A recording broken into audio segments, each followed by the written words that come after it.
Alright, hari ini saya akan menceritakan pengalaman saya untuk bertemu dengan suami saya tercinta. Jadi waktu itu awal mula saya ketemu dengan suami itu tahun 2019. Di situ ada teman akun Facebook saya yang yang memberikan selamat ulang tahun kepada suami saya. Jadi saya langsung mengikuti suami saya di Facebook dan saya yang lebih dulu bilang hello, how are you gitu-gitu. Tapi belum dibalas ya. Selama 2 hari baru dibalas sama suami saya. Terus kita lanjut chatting.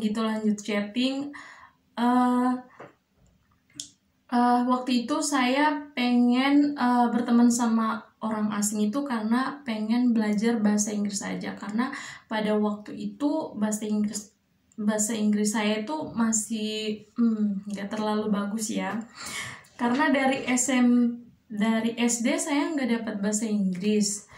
SMP saya dapat, tapi waktu itu di kampung saya, SMA juga saya dapat, tapi waktu itu di kampung saya itu gak ada internet sama sekali. Jadi kita tuh belajar bahasa Inggrisnya itu pakai kamus. Jadi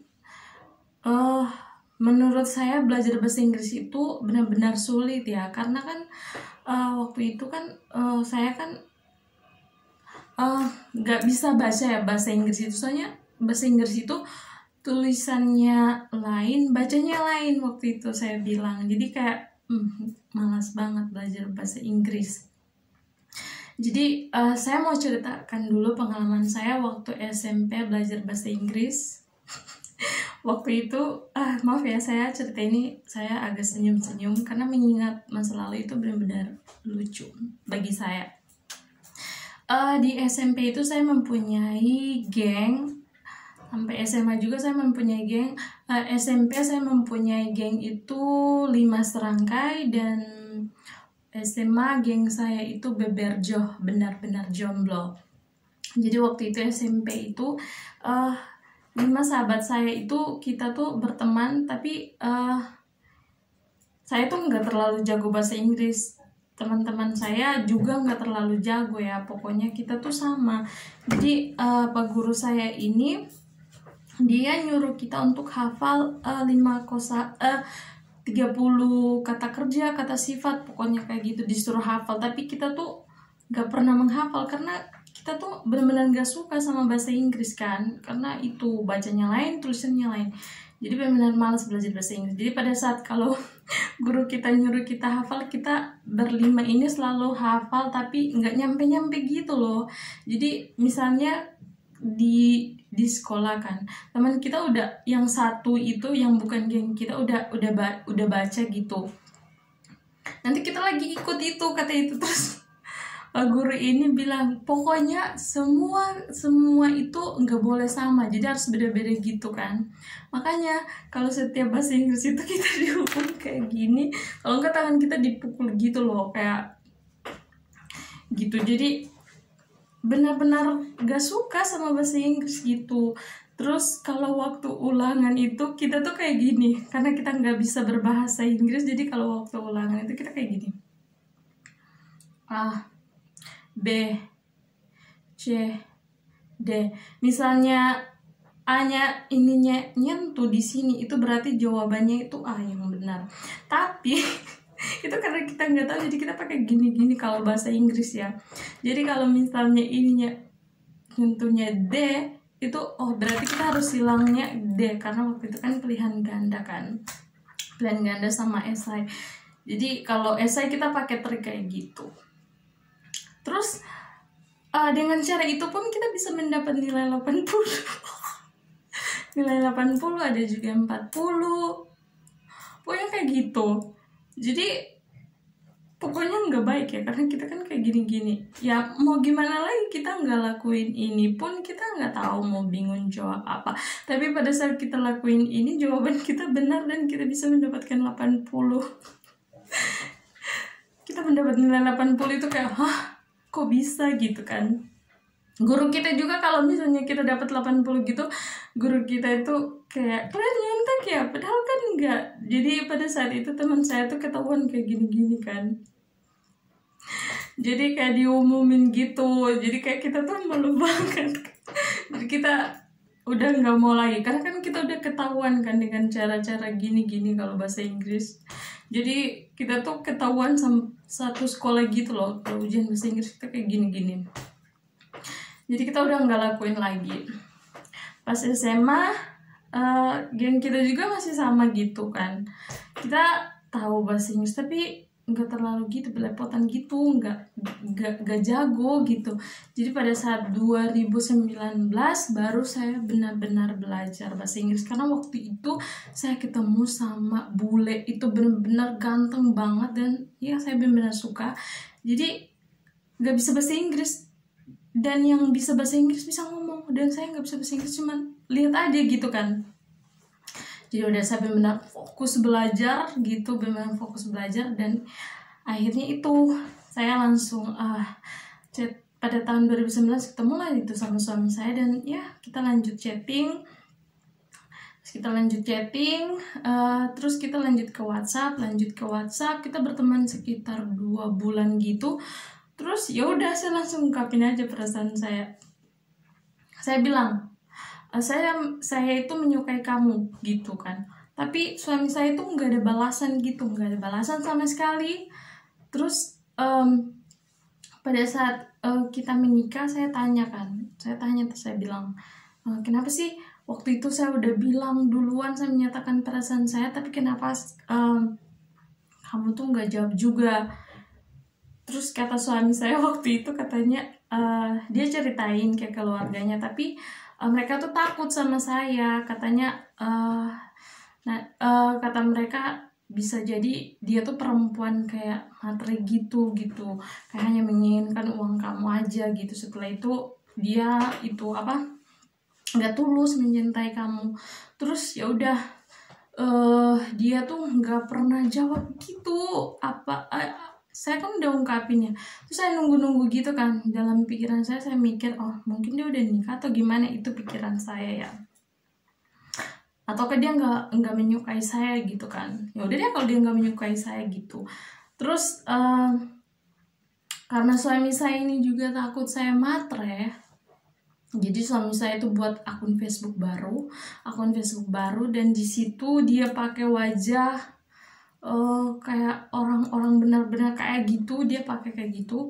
Terus dia yang dulu chatting saya, terus dia bilang hello how are you gitu, pokoknya dia pamerin semua harta-hartanya gitu ke saya. Terus ya saya langsung blokir aja, nggak suka gitu kan. Terus ya udah, tapi waktu itu dia belum juga yakin dengan saya. Terus belum juga dikasih tahu bahwa dia juga menyukai saya kan. Terus saya langsung waktu itu saya bersyukur banget karena wifi kita di kos itu mati. Karena waktu itu kan saya masih sekolah di Jogja kan, jadi wifi-nya mati sekitar 1 hari sampai malam gitu loh, baru bisa aktif kembali wifi-nya, karena ibu kos kita udah beli pulsa, jadi udah aktif kembali wifi kita. Nah, karena wifi-nya mati, di situ baru dia juga mengungkapkan perasaannya bahwa dia juga menyukai saya. Terus dia juga takut kehilangan saya, dan waktu itu saya benar-benar sangat senang banget ya. Jadi akhirnya saya dengan suami saya memutuskan untuk menjalin hubungan, tapi di situ kita benar-benar serius jalanin. Pokoknya banyak banget orang bilang pokoknya Peter kayak gini, orang tua juga saya kayak gini, tapi kan saya yang jalani ya, jadi saya tahu suami saya itu seperti apa. Jadi saya juga meyakinkan ibu saya, dan ya ibu saya dan Peter juga bertemu lewat video call. Terus saya juga dikenalin ke keluarganya, ke bosnya, dikenalin gitu kan. Jadi udah saya dari situ saya benar-benar tahu kalau suami saya ini benar-benar serius dengan saya, karena itu ya. Terus pada tahun 2023 bulan 11 kemarin suami saya datang ke Indonesia, terus datang juga ke Maluku. Waktu itu saya yang jemput suami saya di Jakarta, terus kita balik ke Maluku. Waktu itu saya cuti ya, jadi saya pergi ke Jakarta jemput suami saya. Terus kita balik ke Maluku. Suami saya ngomong ke orang tua saya baik-baik bahwa suami saya pengen nikahi saya, dan ya orang tua saya menyetujuinya. Kita juga udah bisa bahasa Indonesia tapi dikit gitu loh.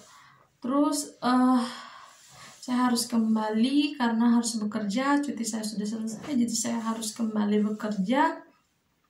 Setelah itu saya balik bekerja di perusahaan saya itu. Kalau kita kembali bekerja itu kita harus wajib karantina. Jadi waktu itu di Bacan saya karantina, hasilnya negatif. Pada saat masuk di site hasilnya positif. Jadi pada saat itu saya positif COVID selama 1 bulan. Jadi saya benar-benar lama di Bacan karena COVID juga menunda saya untuk mengurus dokumen kan. Jadi waktu itu saya dan suami saya udah sepakat bahwa saya akan berhenti dari pekerjaan, dan ya kita akan mengurus dokumen kita mulai dari Indonesia sampai ke Rusia, dan ya nanti kita akan menikah. Jadi gitu, karena 1 bulan lebih hampir 1 bulan saya kena COVID, jadi ya Peter tinggal bersama dengan orang tua saya, dan orang tua saya juga gak bisa berbahasa Inggris. Tapi puji Tuhannya itu Peter udah bisa berbahasa Indonesia, jadi bahasa Indonesia pun gak terlalu lancar ya.